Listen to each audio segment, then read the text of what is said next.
Bismillahirrahmanirrahim. Assalamualaikum warahmatullahi wabarakatuh. Innal hamdalillah nahmaduhu wa nasta'inuhu wa nastaghfiruh wa na'udzubillah min syururi anfusina wa min sayyiati a'malina. May yahdihillahu fala mudhillalah wa may yudlil fala hadiyalah. Asyhadu an la ilaha illallah wa asyhadu anna Muhammadar Rasulullah sallallahu alaihi wasallam wa ala alihi wa ashabihi ma ba'du. Saudaraku sekalian yang semoga selalu dirahmati oleh Allah. Alhamdulillah sebagai muslim kita memiliki banyak peluang untuk bisa meraih surga yang setinggi-tingginya dengan melaksanakan berbagai macam jenis ibadah. Kita sudah menjalankan ibadah di bulan Ramadan dengan berbagai macam lipatan pahala yang di dalamnya juga ada Lailatul Qadar, dan kemudian setelah itu ada puasa Syawal, dan sebentar lagi kita akan diberi peluang oleh Allah untuk bisa mendapatkan pahala yang sangat besar, yaitu melaksanakan ibadah kurban. Ibadah kurban itu sebenarnya sunnah dari Nabi Ibrahim.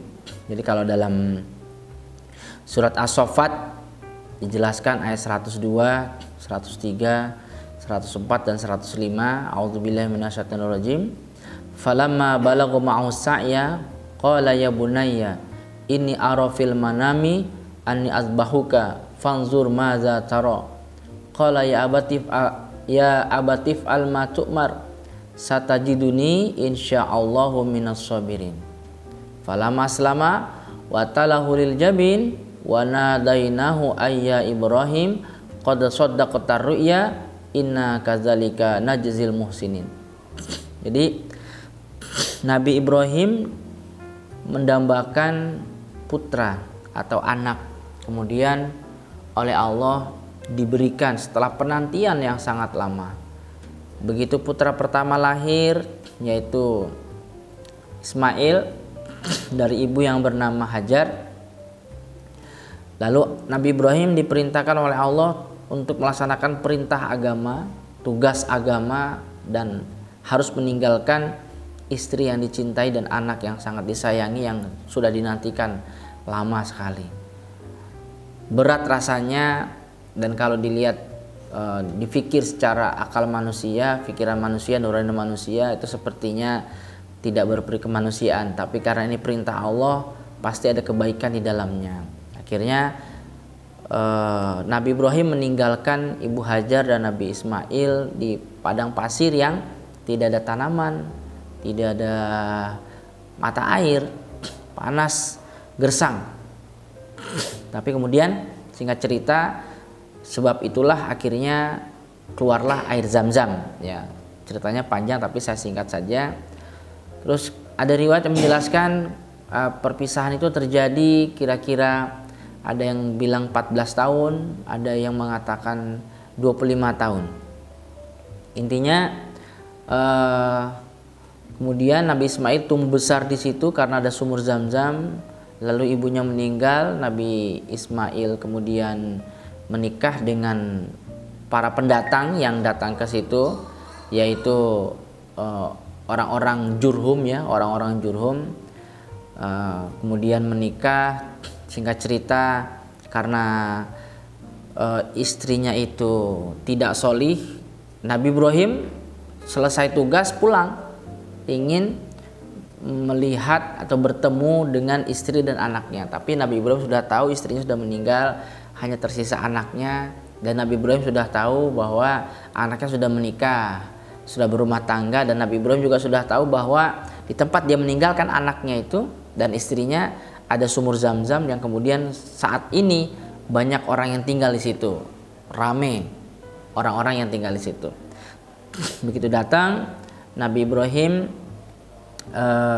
kemudian langsung masuk ke rumah anaknya, mengetuk pintu, dan Ismail tidak ada, yang ada hanyalah istri dari Nabi Ismail. Kemudian Nabi Ibrahim bertanya, "Di mana suamimu?" Kata menantunya Nabi Ibrahim, pada saat itu nggak ngerti perempuan tersebut bahwa ini adalah yang datang bapak mertuanya. "Suami saya sedang pergi mencari maisha. Oh gitu ya. Bagaimana keadaan kalian? Wah, keadaan kami ini payah Pak, makanan kami juga ya susah, kami ini orang susah gitu. Terus penghasilan suami kami juga, suami saya juga ya hanya pas-pasan saja, pokoknya hidup kami ini susah. Oh gitu ya, oke. Baik, saya mohon pamit. Nanti kalau suamimu pulang, sampaikan salam saya, bilang bahwa pintu rumahnya sudah nggak bagus, harus diganti. Terus Nabi Ismail pulang, dan Nabi Ismail tahu ada tamu, langsung bertanya, wah istriku tadi apakah ada tamu? Iya. Oh seperti apa? Seperti apa tamunya? Orang tua begini. Oh iya, ada pesan nggak? Ada. Apa pesannya? Katanya pintu rumah kita udah rusak, nggak bagus. Katanya suruh ganti. Oh itu bapak saya itu. Hah? Bapakmu berarti mertua saya dong? Iya. Oh, terus maksudnya apa pintu? Pintu itu maksudnya kamu. Saya disuruh bapak saya menceraikan kamu. Ya sudah, kamu saya cerai ya.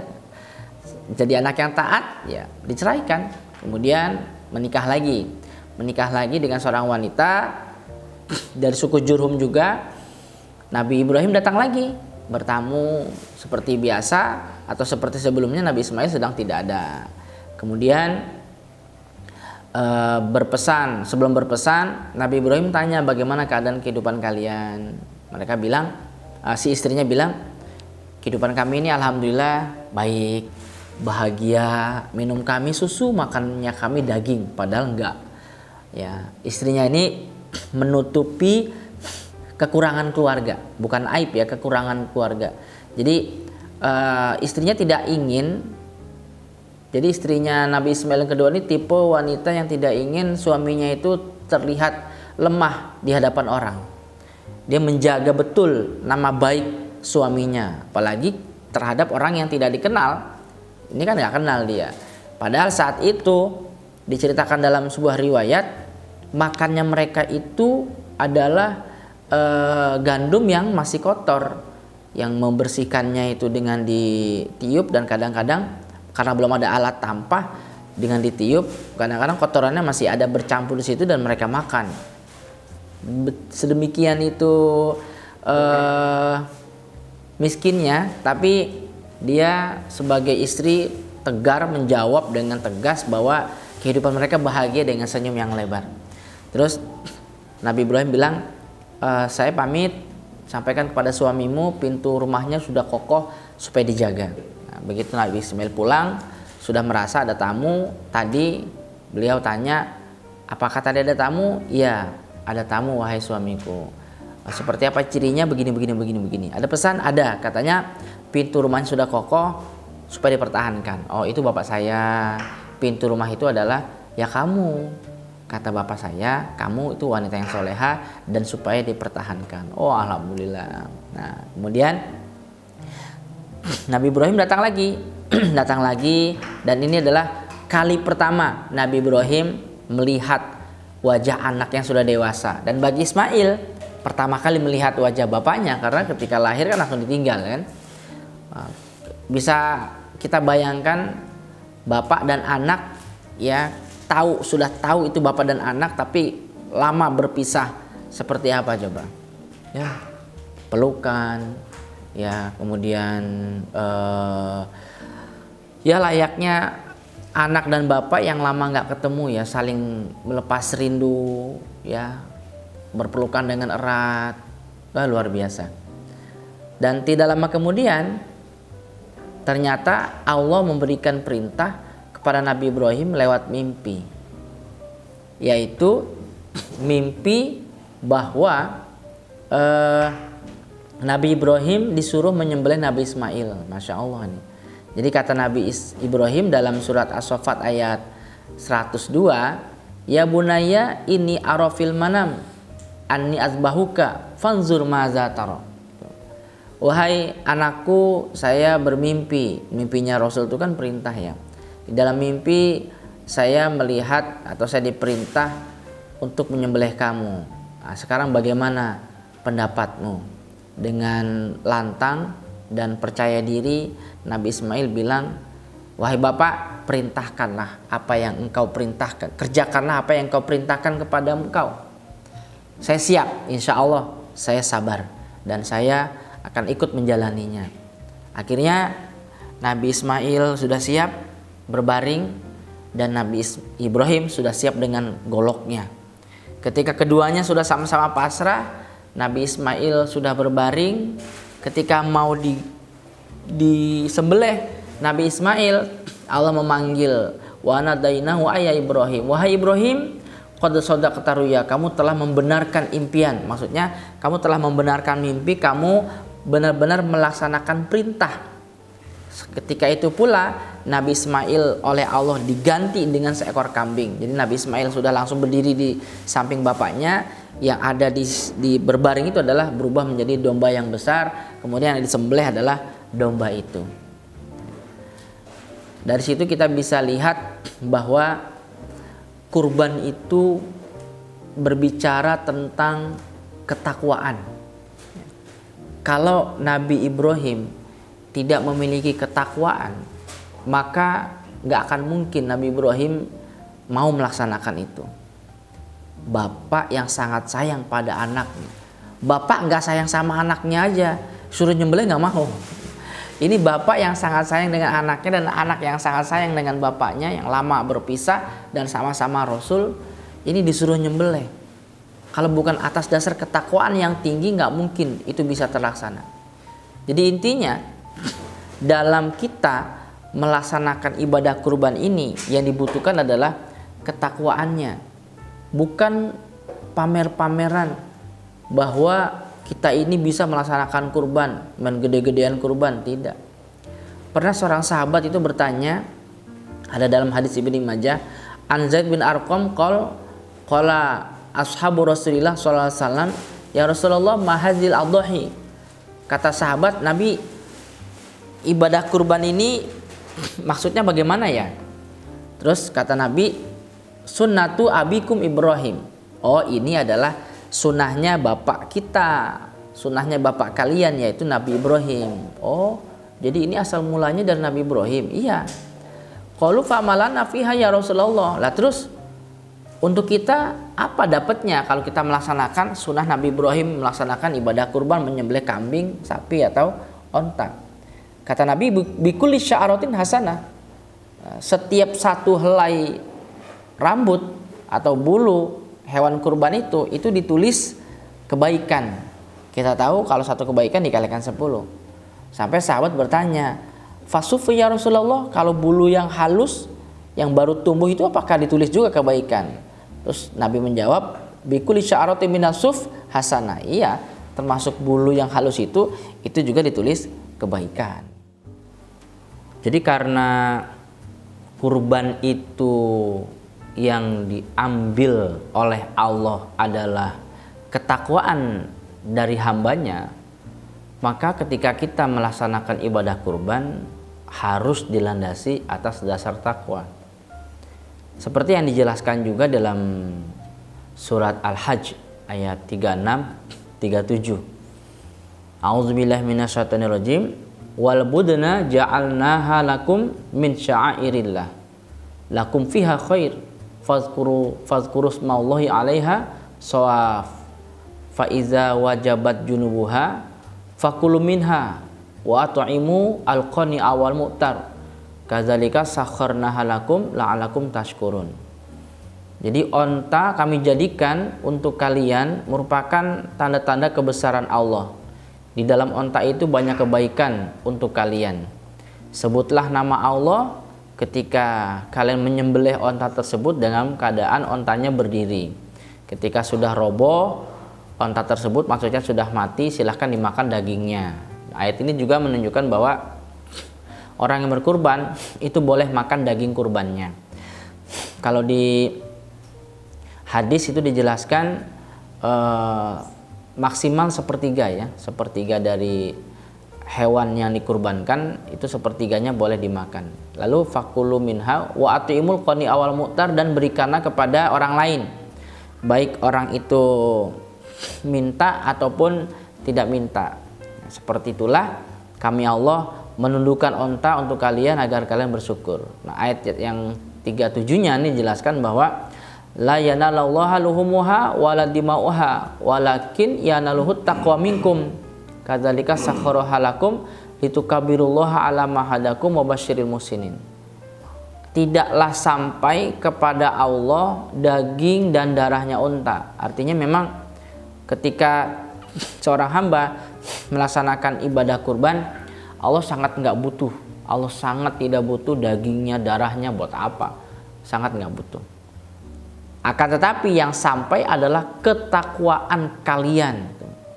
Bahkan di dalam hadis dijelaskan ketika disembelih itu kurban, padahal jarak leher dengan tanah itu sangat dekat.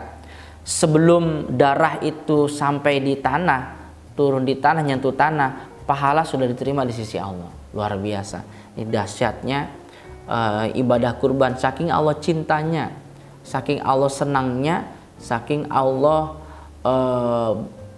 menginginkan ketakwaan dari hamba-hambanya yang bisa melaksanakan kurban. Jadi hati-hati saudaraku sekalian, ketika bisa melaksanakan ibadah kurban, pastikan atau diusahakan betul tidak salah niat, tidak riya, tidak pamer, tidak ingin dilihat oleh orang lain. Jadi jangan kita melakukan hal-hal yang menyebabkan terbukanya peluang kita niatnya jadi berubah. Ya silakan kalau memang Anda merasa bisa menjaga niat, silahkan dengan memposting hewan kurban Anda di sosial media. Contoh mungkin ketika Anda selesai membeli hewan kurbannya, lalu pegang hewan kurbannya di foto, lalu di share di media sosial, Facebook, Instagram dan lain sebagainya. Silahkan jika memang Anda merasa bisa menjaga niat.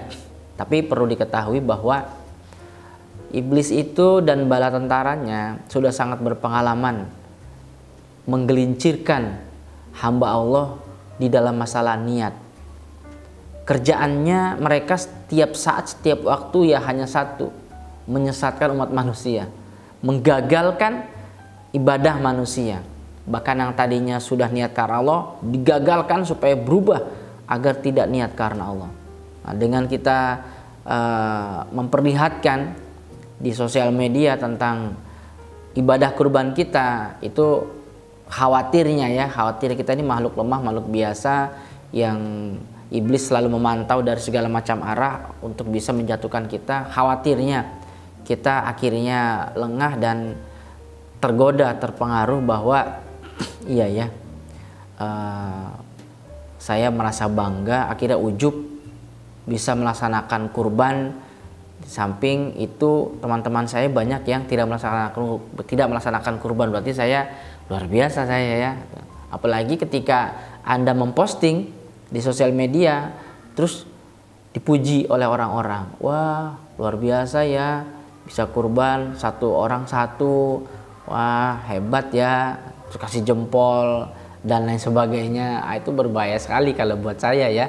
Tapi kalau Anda merasa bisa, ya silahkan, nggak apa-apa. Itu. Yang jelas jaga niat karena sangatlah rugi. Dan kurban ini memang diperintahkan oleh Allah.